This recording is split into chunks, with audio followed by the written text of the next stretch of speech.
Welcome back to the channel.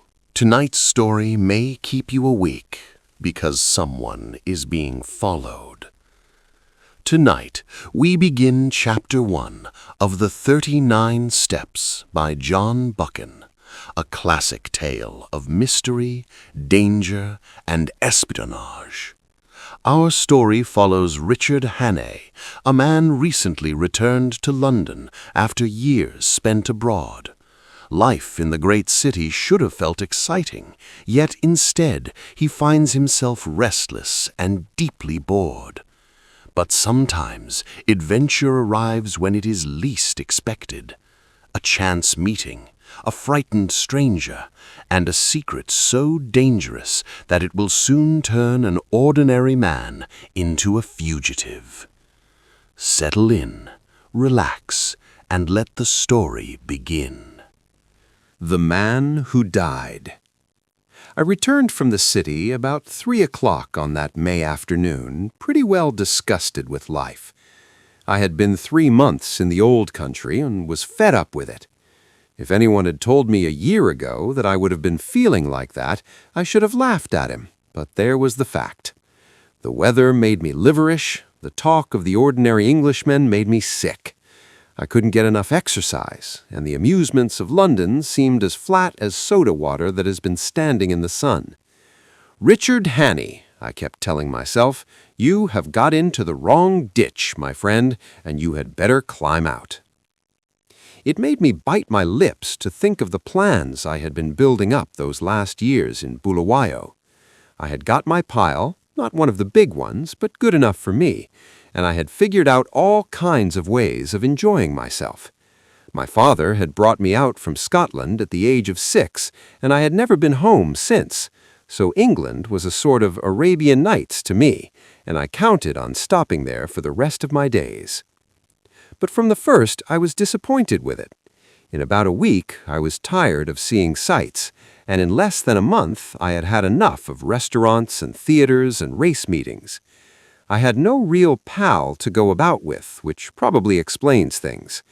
Plenty of people invited me to their houses, but they didn't seem much interested in me. They would thring me a question or two about South Africa and then get on to their own affairs. A lot of imperialist ladies asked me to tea to meet schoolmasters from New Zealand and editors from Vancouver, and that was the dismalest business of all. Here was I, 37 years old, sound in wind and limb, with enough money to have a good time, yawning my head off all day. I had just about settled to clear out and get back to the veld, for I was the best bored man in the United Kingdom.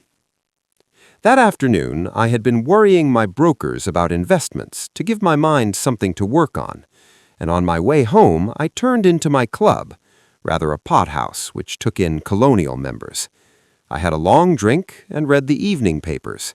They were full of the row in the Near East, and there was an article about Karolides, the Greek premier. I rather fancied the chap. From all accounts, he seemed the one big man in the show, and he played a straight game, too, which was more than could be said for most of them. I gathered that they hated him pretty blackly in Berlin and Vienna, but that we were going to stick by him, and one paper said that he was the only barrier between Europe and Armageddon. I remember wondering if I could get a job in those parts. It struck me that Albania was the sort of place that might keep a man from yawning. About 6 o'clock I went home, dressed, dined at the Café Royal, and turned into a music hall. It was a silly show, all capering women and monkey-faced men, and I did not stay long. The night was fine and clear as I walked back to the flat I had hired near Portland Place. The crowd surged past me on the pavements, busy and chattering, and I envied the people for having something to do. These shop girls and clerks and dandies and policemen had some interest in life that kept them going. I gave half a crown to a beggar because I saw him yawn. He was a fellow sufferer. At Oxford Circus, I looked up into the spring sky, and I made a vow. I would give the old country another day to fit me into something. If nothing happened, I would take the next boat for the Cape. My flat was the first floor in a new block behind Langham Place. There was a common staircase, with a porter and a liftman at the entrance, but there was no restaurant or anything of that sort, and each flat was quite shut off from the others. I hate servants on the premises, so I had a fellow to look after me who came in by the day. He arrived before 8 o'clock every morning and used to depart at 7, for I never dined at home. I was just fitting my key into the door when I noticed a man at my elbow. I had not seen him approach, and the sudden appearance made me start. He was a slim man, with a short brown beard and small, gimlety blue eyes. I recognized him as the occupant of a flat on the top floor, with whom I had passed the time of the day on the stairs. "Can I speak to you?" he said. "May I come in for a minute?" He was steadying his voice with an effort, and his hand was pawing my arm. I got my door open and motioned him in. No sooner was he over the threshold than he made a dash for my back room, where I used to smoke and write my letters. Then he bolted back. "Is the door locked?" he asked feverishly, and he fastened the chain with his own hand. "I'm very sorry," he said humbly. "It's a mighty liberty, but you looked the kind of man who would understand.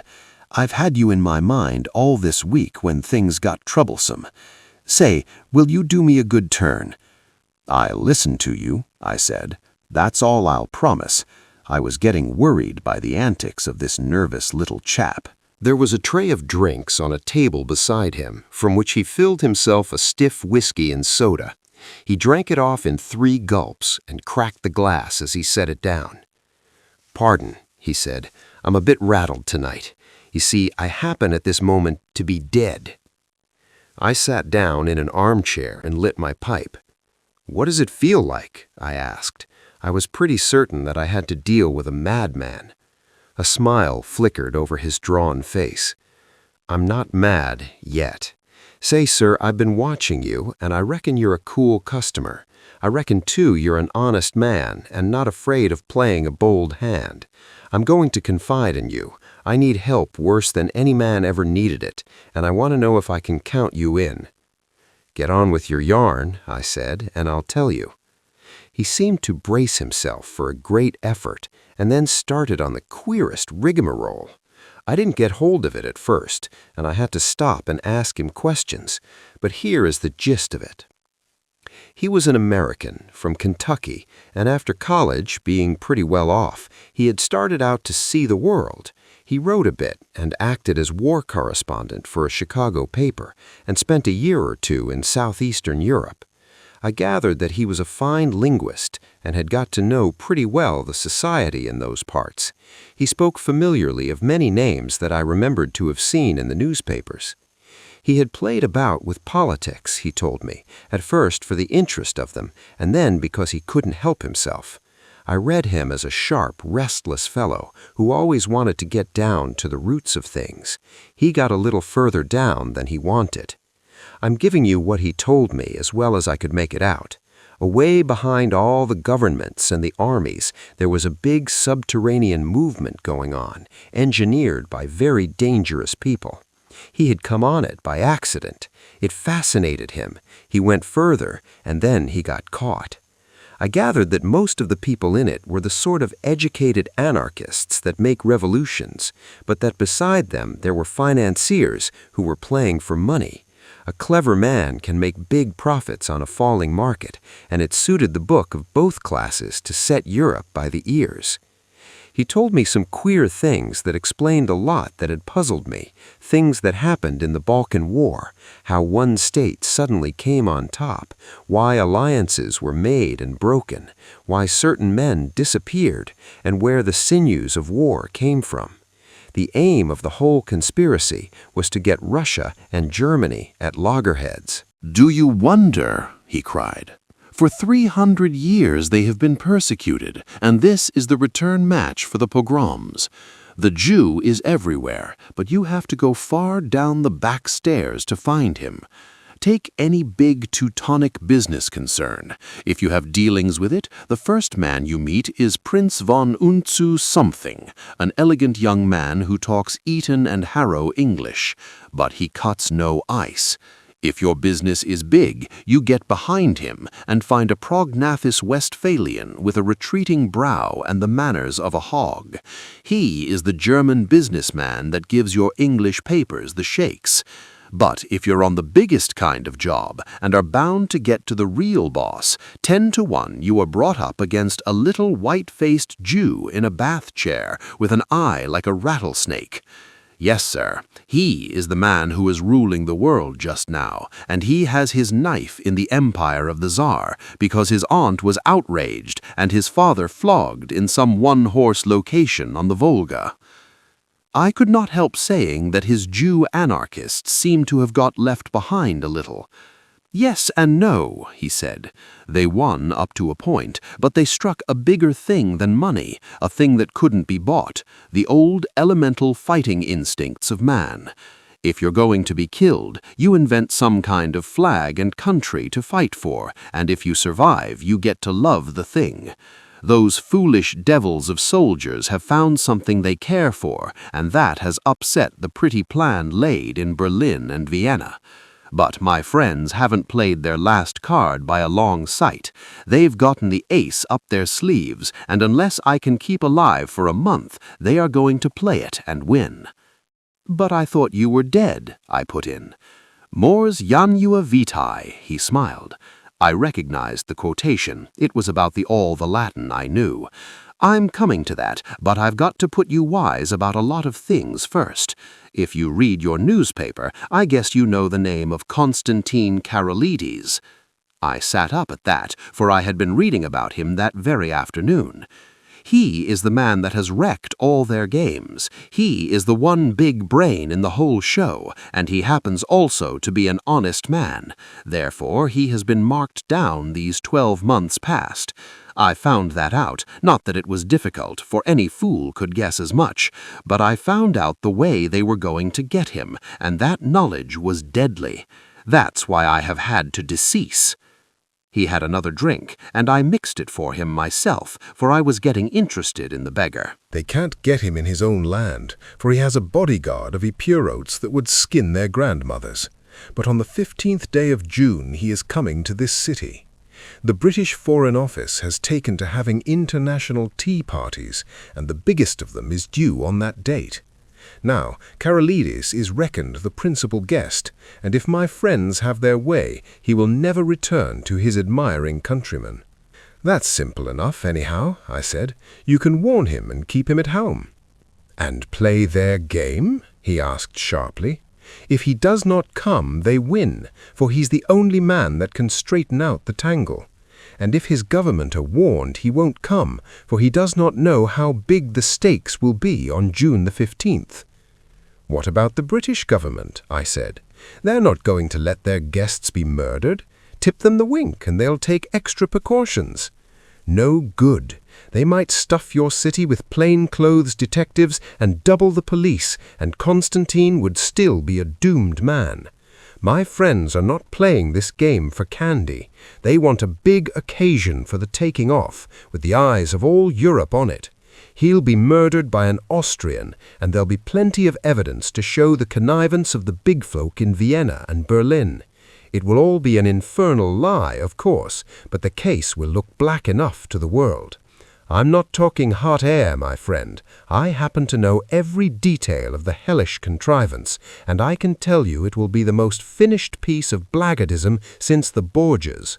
But it's not going to come off if there's a certain man who knows the wheels of the business alive right here in London on the 15th day of June, and that man is going to be your servant, Franklin P. Scudder. I was getting to like the little chap. His jaw had shut like a rat trap, and there was the fire of battle in his gimlety eyes. If he was spinning me a yarn, he could act up to it. "Where did you find out this story?" I asked. "I got the first hint in an inn on the Achensee in Tyrol. That set me inquiring, and I collected my other clues in a fur shop in the Galician quarter of Buda, in a strangers' club in Vienna, and in a little bookshop off the Racknitzstrasse in Leipzig. I completed my evidence 10 days ago in Paris. I can't tell you the details now, for it's something of a history. When I was quite sure in my own mind, I judged it my business to disappear, and I reached this city by a mighty queer circuit. I left Paris a dandified young French-American, and I sailed from Hamburg, a Jew diamond merchant. In Norway, I was an English student of Ibsen, collecting materials for lectures, but when I left Bergen, I was a cinema man with special ski films. And I came here from Leith with a lot of pulpwood propositions in my pocket to put before the London newspapers. Till yesterday, I thought I had muddied my trail some and was feeling pretty happy.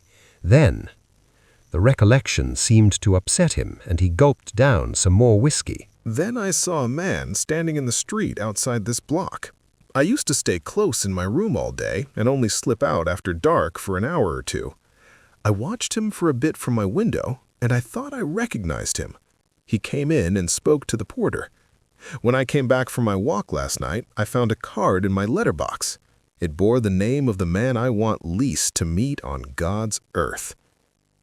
I think that the look in my companion's eyes, the sheer naked scare on his face, completed my conviction of his honesty. My own voice sharpened a bit as I asked him what he did next. I realized that I was bottled as sure as a pickled herring, and that there was only one way out. I had to die. If my pursuers knew I was dead, they would go to sleep again.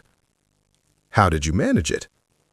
I told the man that valets me that I was feeling pretty bad, and I got myself up to look like death. That wasn't difficult, for I'm no slouch at disguises. Then I got a corpse. You can always get a body in London if you know where to go for it. I fetched it back in a trunk on the top of a four-wheeler, and I had to be assisted upstairs to my room. You see, I had to pile up some evidence for the inquest. I went to bed and got my man to mix me a sleeping draught and then told him to clear out. He wanted to fetch a doctor, but I swore some and said I couldn't abide leeches. When I was left alone, I started in to fake up that corpse.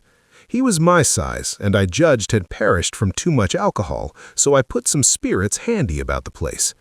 The jaw was the weak point in the likeness, so I blew it away with a revolver. I dare say there will be somebody tomorrow to swear to having heard a shot, but there are no neighbors on my floor, and I guessed I could risk it. So I left the body in bed dressed up in my pajamas, with a revolver lying on the bedclothes and a considerable mess around. Then I got into a suit of clothes I had waiting for emergencies. I didn't dare to shave for fear of leaving tracks, and besides, it wasn't any kind of use my trying to get into the streets. I had had you in my mind all day, and there seemed nothing to do but to make an appeal to you. I watched from my window till I saw you come home, and then slipped down the stair to meet you. There, sir, I guess you know about as much as me of this business. He sat blinking like an owl, fluttering with nerves, and yet desperately determined. By this time I was pretty well convinced that he was going straight with me. It was the wildest sort of narrative, but I had heard in my time many steep tales which had turned out to be true, and I had made a practice of judging the man rather than the story. If he had wanted to get a location in my flat and then cut my throat, he would have pitched a milder yarn. Hand me your key, and I'll take a look at the corpse. Excuse my caution, but I'm bound to verify a bit if I can. He shook his head mournfully. I reckoned you'd ask for that, but I haven't got it. It's on my chain on the dressing table. I had to leave it behind, for I couldn't leave any clues to breed suspicions. The gentry who are after me are pretty bright-eyed citizens. You'll have to take me on trust for the night, and tomorrow you'll get proof of the corpse business right enough. I thought for an instant or two. Right, I'll trust you for the night. I'll lock you into this room and keep the key. Just one word, Mr. Scudder. I believe you're straight, but if so be you are not, I should warn you that I'm a handy man with a gun. Sure, he said, jumping up with some briskness. I haven't the privilege of your name, sir, but let me tell you that you're a white man. I'll thank you to lend me a razor. I took him into my bedroom and turned him loose. In half an hour's time, a figure came out that I scarcely recognized. Only his gimlety, hungry eyes were the same.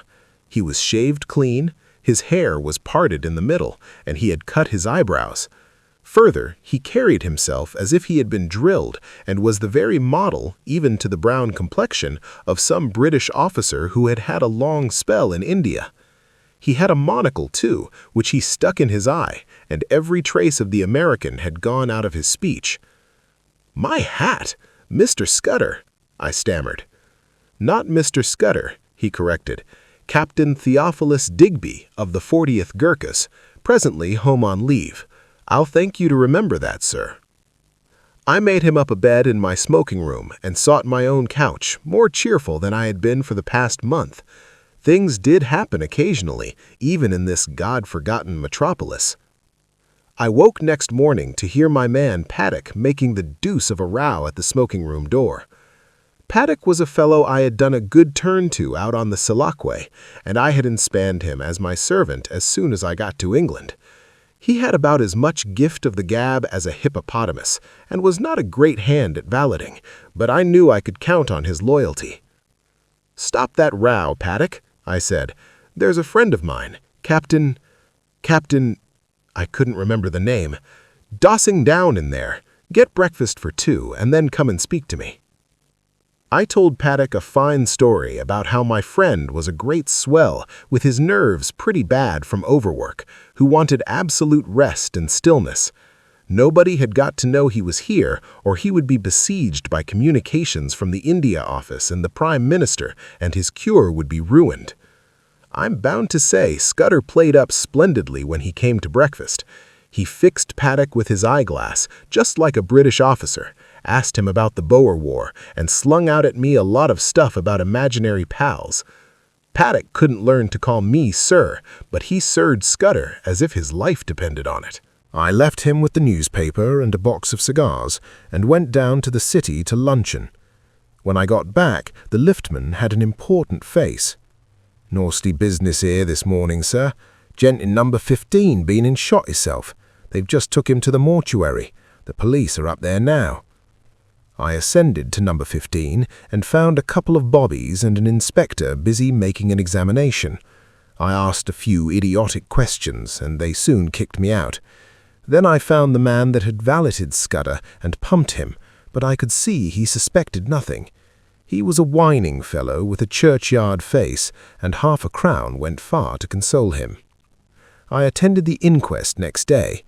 A partner of some publishing firm gave evidence that the deceased had brought him wood pulp propositions and had been, he believed, an agent of an American business.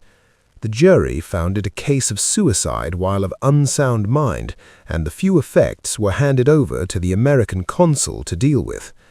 I gave Scudder a full account of the affair, and it interested him greatly. He said he wished he could have attended the inquest, for he reckoned it would be about as spicy as to read one's own obituary notice. The first 2 days he stayed with me in that back room he was very peaceful. He read and smoked a bit and made a heap of jottings in a notebook, and every night we had a game of chess, at which he beat me hollow. I think he was nursing his nerves back to health, for he had had a pretty trying time. But on the 3rd day I could see he was beginning to get restless.